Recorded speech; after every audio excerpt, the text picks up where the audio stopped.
औज़ुबिल्लाहि मिनश्शैतानिर्रजीम बिस्मिल्लाहिर्रहमानिर्रहीम। शुरू अल्लाह के पाक नाम से जो बड़ा मेहरबान और नहायत रहम करने वाला है। अज़ीज़ तुलबा, मेरा नाम राजा वाजिद अली है। आज हम शुमारियात स्टैटिस्टिक्स का लेक्चर नंबर 10 और चैप्टर नंबर 2 का लास्ट लेक्चर, चैप्टर नंबर 2 का आज हम लास्ट लेक्चर लेने जा रहे हैं।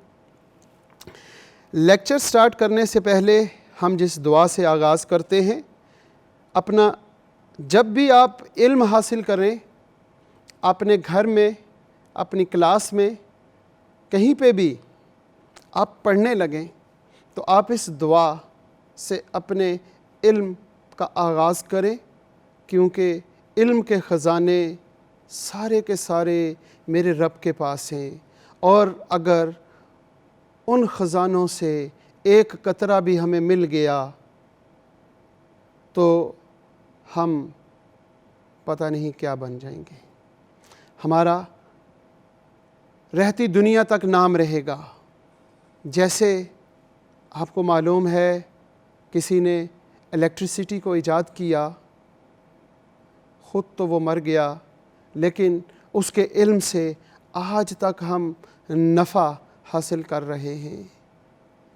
इस तरह का इल्म हमें अल्लाह अगर अता कर दे तो रहती दुनिया तक हमारा इल्म के साथ हम ज़िंदा रहेंगे, हमें मौत नहीं आएगी। उस दुआ का आगाज़ करते हैं जो मैं अपने हर लेक्चर में अज़ीज़ तुलबा व तालिबात को सिखाता हूँ कि ए मेरे रब मुझे अता कर। इसको हम अरबी में अपने रब से मांगेंगे, अल्लाहुम्मा। जब हम अल्लाह का लफ्ज़ इस्तेमाल करते हैं तो साथ हुम्मा, दोनों लफ्ज़ जब दोनों मिलेंगे तो इसका मतलब बनता है ए मेरे रब, ए मेरे परवरदिगार, उर्ज़ुक़नी, अता कर, दे दे। ए मेरे रब मुझे अता कर दे। क्या चीज़ अता कर? इल्मन, इल्म अता कर। हम अपने रब से इल्म हासिल करने के लिए जब निकलें तो इल्म के इस अंदाज से मांगे, अल्लाहुम्मा उर्ज़ुक़नी इल्मन नाफ़िअन, नफ़े वाला, वासिअन, वसी, हमीकन, गहराई वाला। ऐ मेरे रब, मैं इल्म की राह में निकल रहा हूँ। ये वो राह है जिसके बारे में आप फरमाते हैं कि अगर इस राह में मौत आ जाए तो वो शहीद होता है। मैं इस राह में निकल रहा हूँ और इसमें मेरी तू ही मदद कर, मुझे इल्म अता कर। अल्लाहुम्मा उर्ज़ुक़नी, ऐ मेरे रब मुझे इल्म अता कर। उस इल्म में ये 3 खूबियाँ हों, नाफ़िअन, वासिअन और हमीकन। नाफ़िअन, ऐसे नफ़े वाला इल्म हो जिससे सिर्फ़ मुझे नफ़ा ना हो, मुझे फ़ायदा ना हो, मेरे जाने के बाद रहती दुनिया तक मेरे इल्म से नूए इंसानियत को नफ़ा पहुँचे और उस इल्म के ज़रिए मैं भी ज़िंदा रहूँ। वासिअन, ऐसा वसी हो कि कायनात के आगाज़ यानी मशरिक़ों से शुरू हो और मगरिबों तक, इतना वसी कि मशरिक़ से लेके मगरिब तक तमाम का तमाम इल्म। और हमीकन, और ऐसा इल्म जो 7 आसमानों के ऊपर से शुरू हो और 7 ज़मीनों के तह तक पहुँच जाए। यानी कि इस दुआ से हमने अपने रब से वासिअन और हमीकन 2 अल्फाज ऐसे अदा किए कि हमने सारी कायनात का इल्म मांग लिया। और अगर हमारा रब एक कतरा इल्म का हमें अता कर दे तो हम मर के भी ज़िंदा रहेंगे। बहुत शुक्रिया। अब हम lecture number 10, chapter number 2, presentation of data statistics subject है, वो स्टार्ट करते हैं। बिस्मिल्लाहिर्रहमानिर्रहीम। आज हम स्टैटिस्टिक्स हमारा सब्जेक्ट है, जिसका लेक्चर नंबर 10 है। चैप्टर नंबर 2 का ये लास्ट लेक्चर है। इसके बाद हम chapter number 3 measure of location start करेंगे, लेकिन चैप्टर नंबर 2 का नाम है presentation of data. Chapter number 9 lecture number 9 के एंड पे हमने पढ़ा था लेस देन कम्युलेटिव फ्रीक्वेंसी या फिर मोर देन कम्युलेटिव फ्रीक्वेंसी। तो आज हम आगाज़ करते हैं less then cumulative frequency polygon, जिसे हम ओगिव भी कहते हैं। एक एग्जांपल है जी, ड्रॉ अ लेस देन और मोर देन, लेस देन या और more than cumulative frequency polygon या ओगिव को ड्रॉ करें। डेटा दिया हुआ है हमें ग्रुप्स की शक्ल में और फ्रीक्वेंसी गिवन होगी।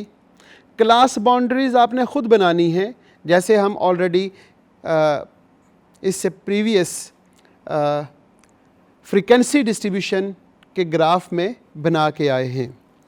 क्लास बाउंड्रीज 49 और 50 के डिफरेंस यानी 1 को 2 पे डिवाइड करेंगे और ये डिफरेंस सेम होना चाहिए।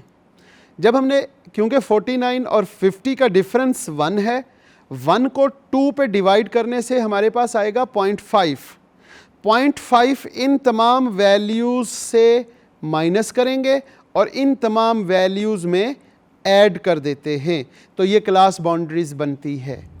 क्लास बाउंड्रीज के बाद लेस देन, अगर हमने लेस देन का ग्राफ बनाना है तो यहाँ लेस देन लिखेंगे और यहाँ पे अगर मोर देन का ग्राफ बनाएंगे तो मोर देन लिख देंगे। लेस देन मतलब यहाँ पे 40 है। हमारी जो पहला ग्रुप है, जो पहली क्लास है, वो 40 से शुरू हो रही है, तो 40 से 49 तक जो फ्रीक्वेंसी है या 40 और 49 के ग्रुप में जो वैल्यूज़ हैं वो 10 है। तो क्या हम ये समझ सकते हैं कि लेस देन 39, क्योंकि हम लेस देन की बात कर रहे हैं, तो लेस देन 39.5 हमारे पास कितनी वैल्यूज़ होंगी? That is called zero. वो ज़ीरो वैल्यूज़ हैं। क्यों? क्योंकि हमारी तो क्लास, हमारा ग्रुप 40 से शुरू हो रहा है।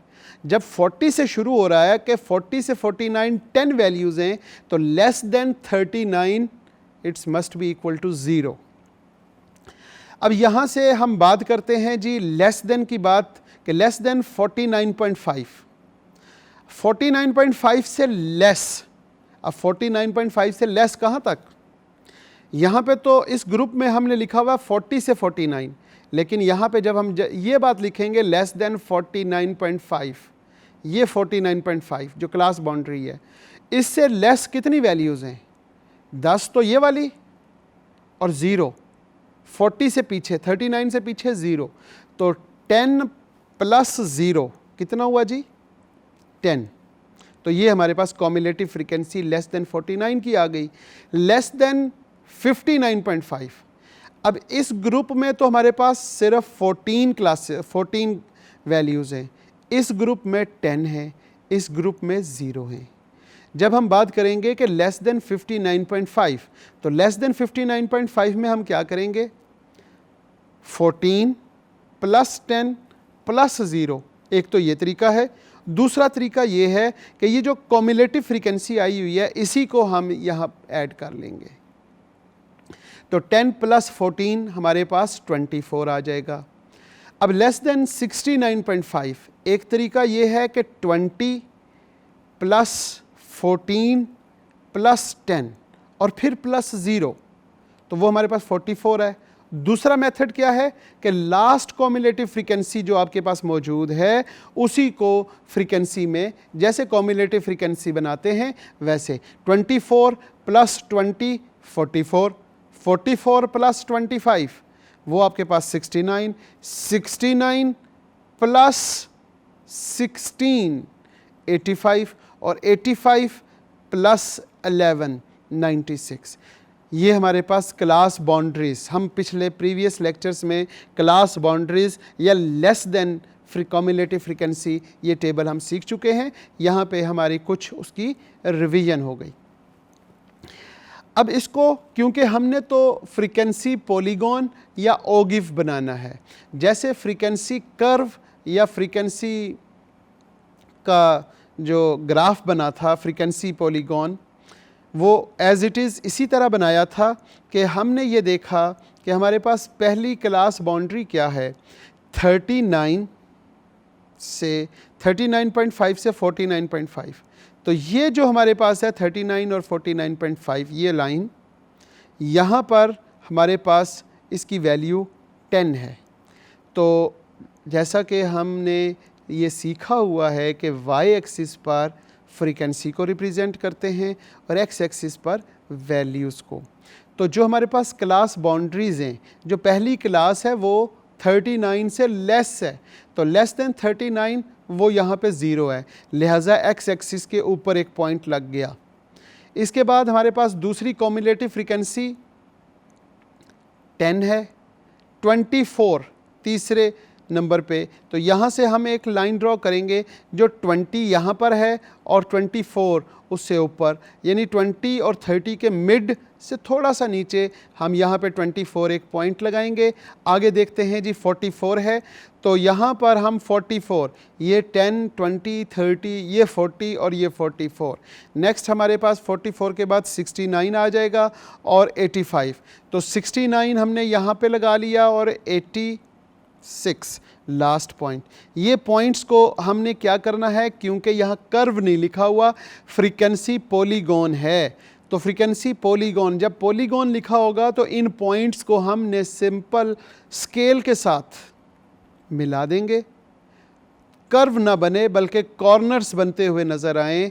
तो ऐसे ग्राफ को हम less than cumulative frequency polygon कहते हैं। एक और है जी, draw a cumulative frequency polygon. फिर हमने फ्रीक्वेंसी पॉलीगॉन ही ड्रॉ करना है, जबकि यहाँ पर हमारे पास ग्रुप्स या क्लासेस नहीं मौजूद बल्कि मिड पॉइंट्स मौजूद हैं। जब मिड पॉइंट्स मौजूद हों तो फिर क्या करेंगे, फिर हम यहाँ पे mid points as it is लिख लेंगे, फ्रीक्वेंसी उसके सामने लिख लेंगे। अब क्योंकि जब भी हम कॉम्युलेटिव फ्रीक्वेंसी बनाते हैं तो ये तो बनती है क्लास बाउंड्रीज़ पर, तो बहुत से बच्चों को ये प्रॉब्लम होती है कि क्लास बाउंड्रीज़ गिवन हों तो उन दोनों को जमा करके 2 पे डिवाइड करेंगे तो मिड पॉइंट आ जाएंगे, लेकिन जब मिड पॉइंट्स हों तो क्लास बाउंड्रीज़ कैसे बनाते हैं। क्लास बाउंड्रीज़ बनाने का तरीका with the help of mid points. 3.95 और 4.95 इनका डिफरेंस देखेंगे। जब हम इनका डिफरेंस देखेंगे, जो डिफरेंस आएगा उसे हम 2 पे डिवाइड करेंगे।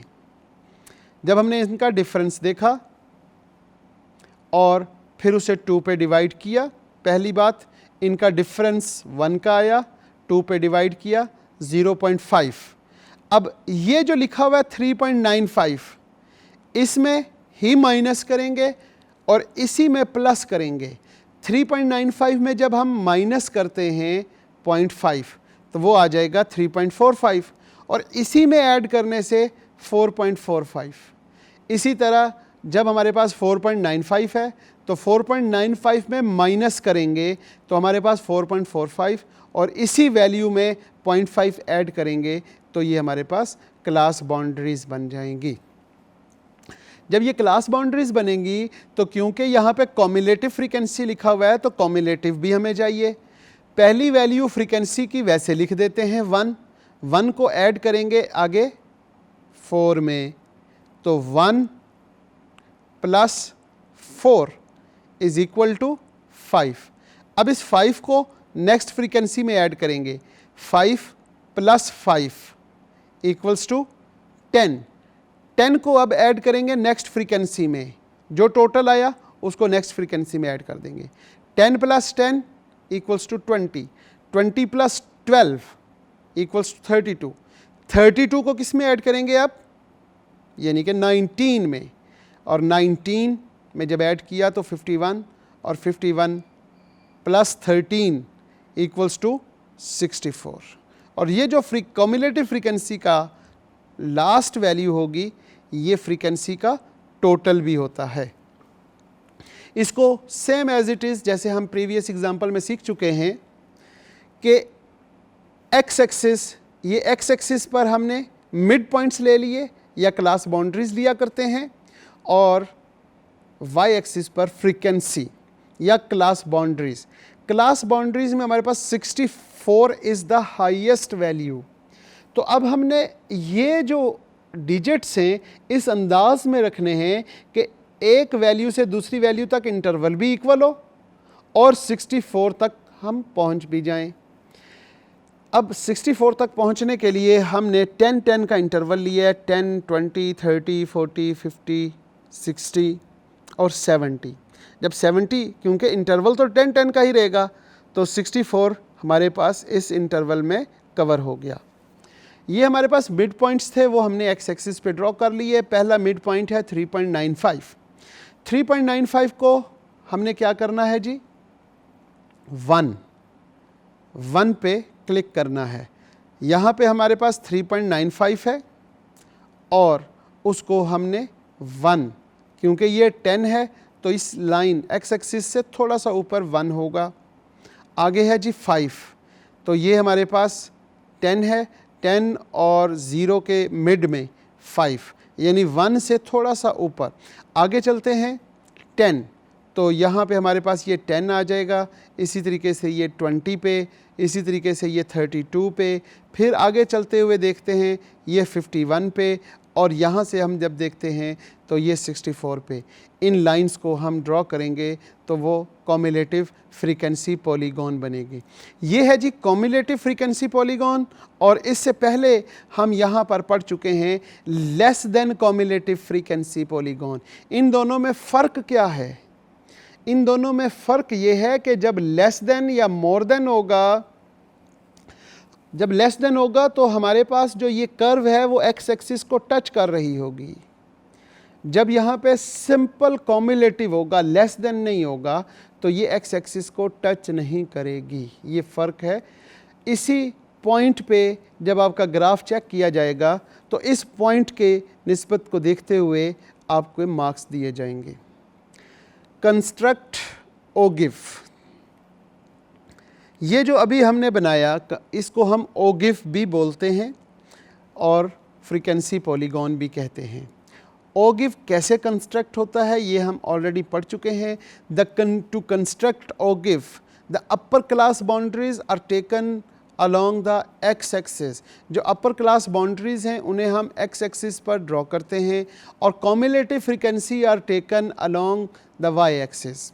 यहाँ पे ये पहली बात है जी, ये हमारे पास अपर क्लास है 4.45, 4.45, फिर उसके बाद 5.45, फिर 6.45। ये जो हमने क्लास बाउंड्रीज बनाई थी, ये हमारे पास क्लास बाउंड्रीज को हम कहाँ पे, एक्स एक्सिस पे ड्रॉ करते हैं, अपर क्लास बाउंड्रीज, और क्लास कॉम्युलेटिव फ्रीक्वेंसी को हम कहाँ पे अप्लाई करते हैं, वाई एक्सिस पर। यही बात यहाँ लिखी हुई है कि ओगिव को बनाने के लिए सबसे पहला काम हमने क्या करना है, to construct ogive the upper class boundaries are taken along the X axis.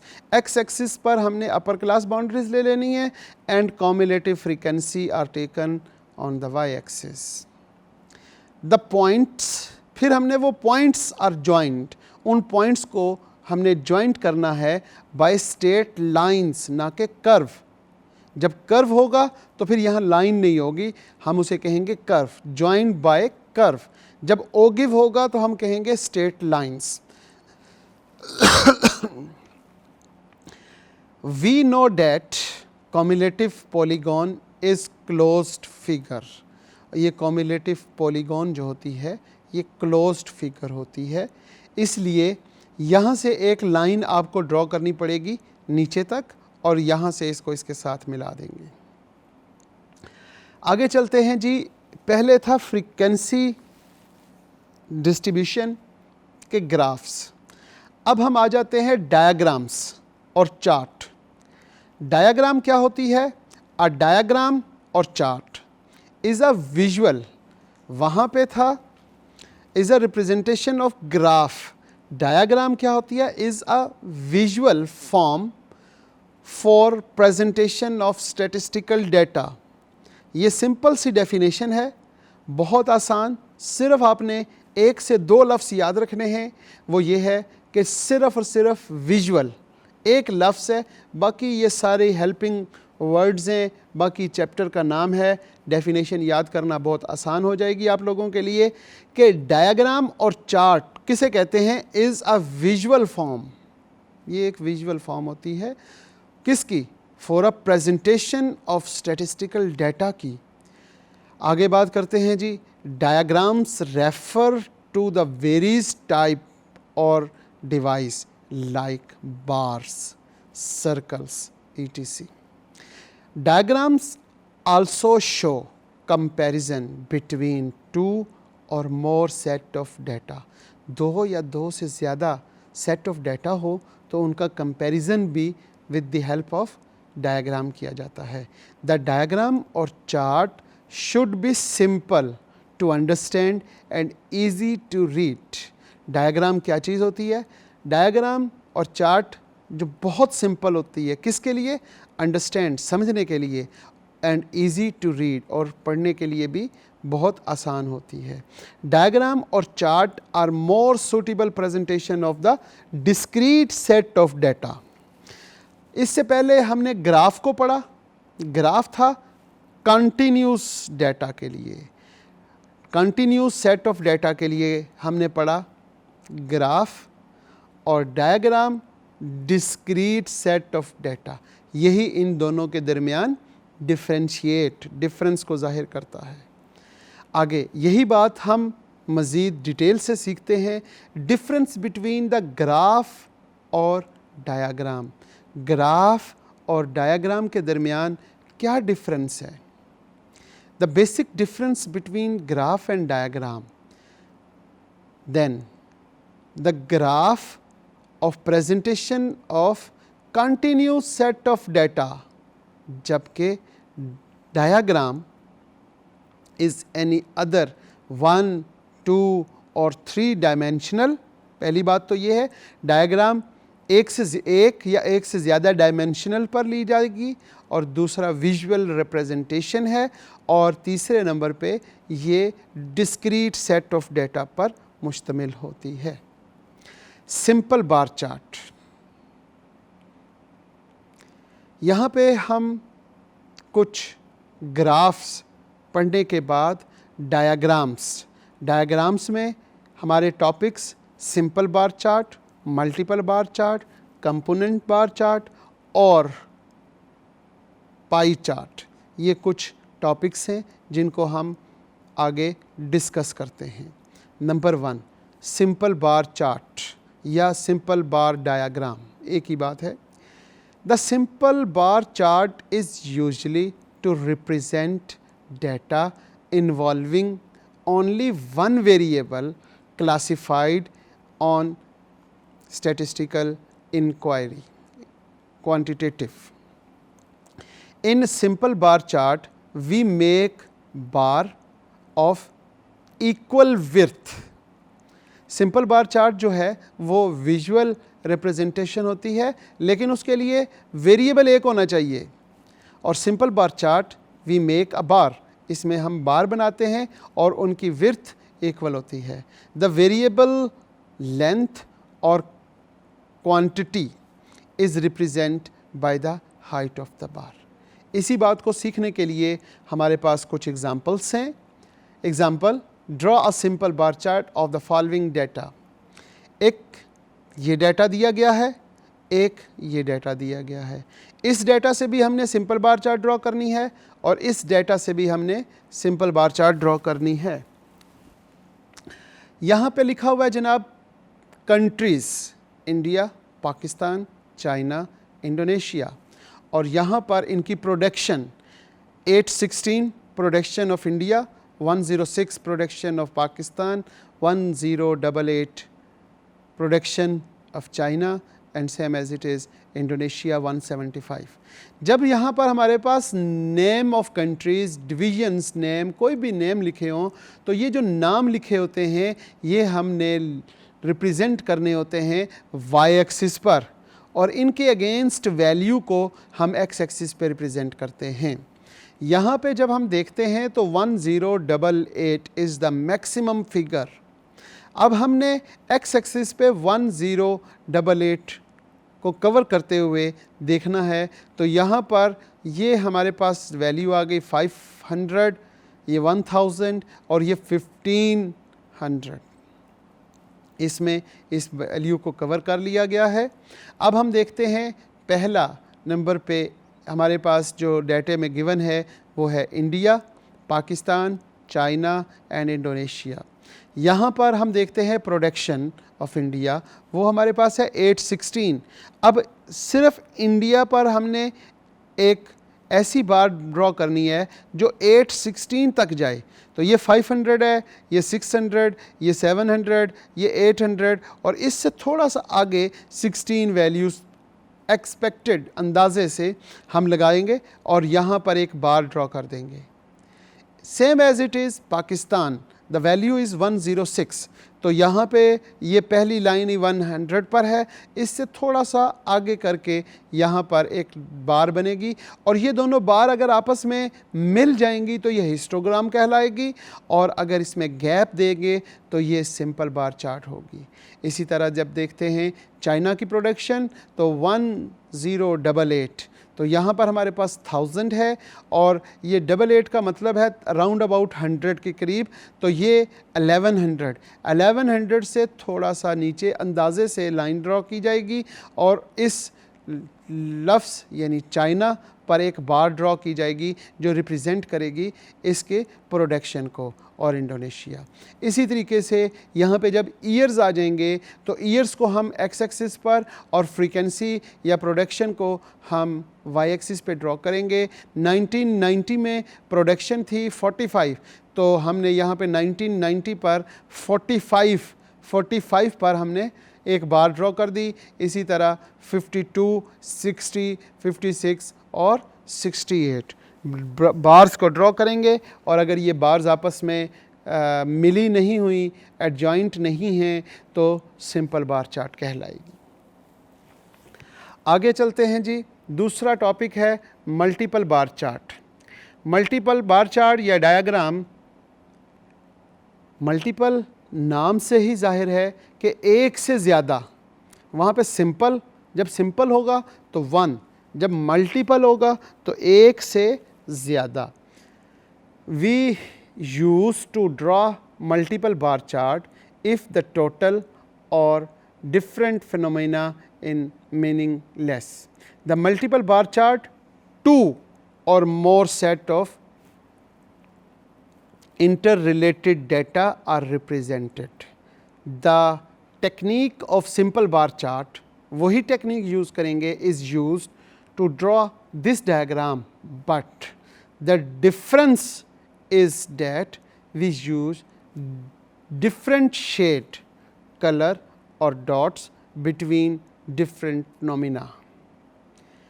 Example देखते हैं जनाब। Draw a multiple bar chart represent in import and export of Pakistan for the year 2000 to 2003। हम 2000 से 2003 इम्पोर्ट और एक्सपोर्ट ऑफ पाकिस्तान का data देखते हैं। Years 2000, 2001, 2002 and 2003। 2000 में इम्पोर्ट 7930 या फिर 2001 में इम्पोर्ट 8850।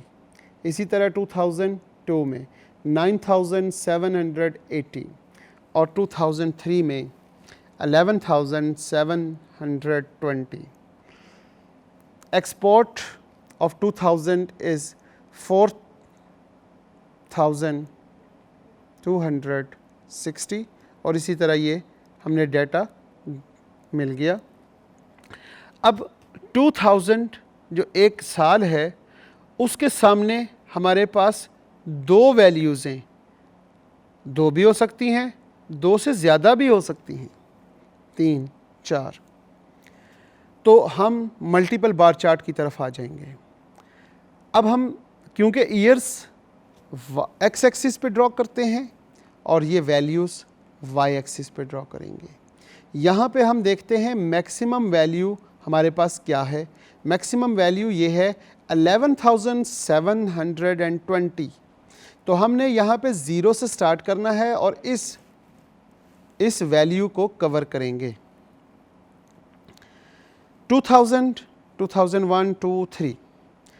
2000 में इम्पोर्ट 7,930, ये हमने बार ड्रॉ की 7,930 और एक्सपोर्ट वो हमारे पास 4,260।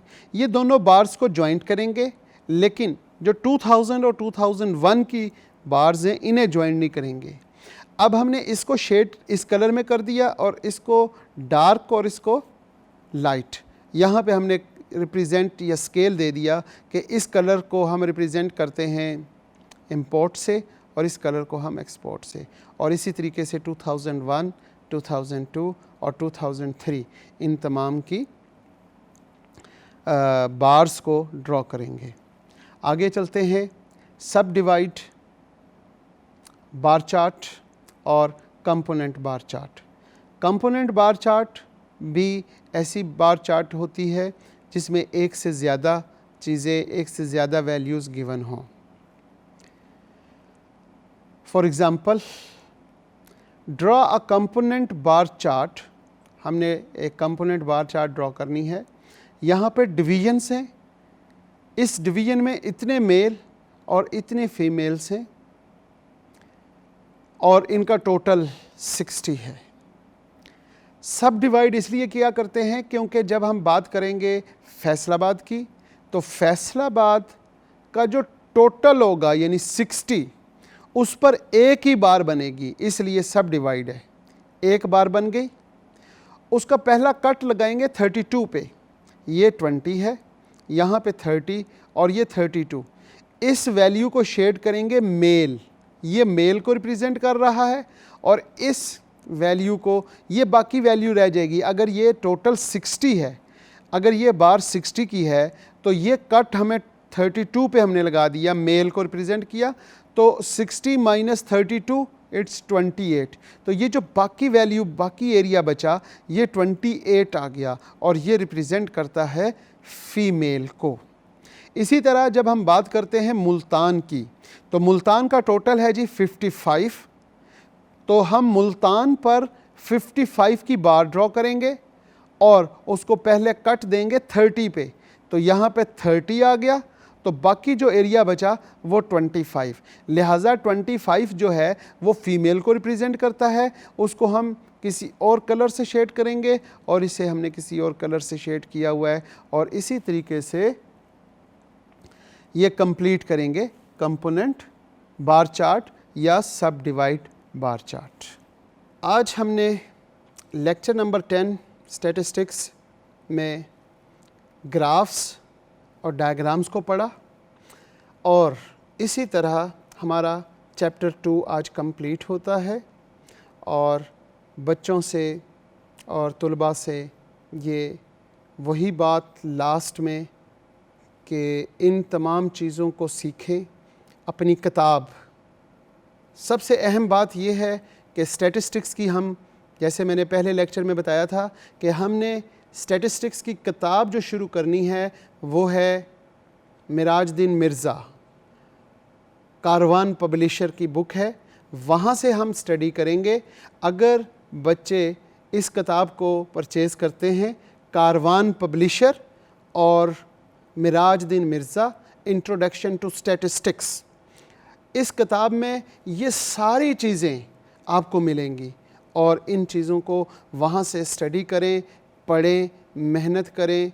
और चैप्टर 1 और चैप्टर 2 ये दो ऐसे चैप्टर्स हैं जिनसे सिर्फ़ और सिर्फ शॉर्ट क्वेश्चंस और MCQs आएंगे। शॉर्ट क्वेश्चंस में डेफिनेशंस और MCQs में भी वो यही डेफिनेशंस आएंगी। लिहाजा इन दो चैप्टर्स को तमाम बच्चे डेफिनेशंस और MCQs के लिए इख्तियार करेंगे। बहुत शुक्रिया।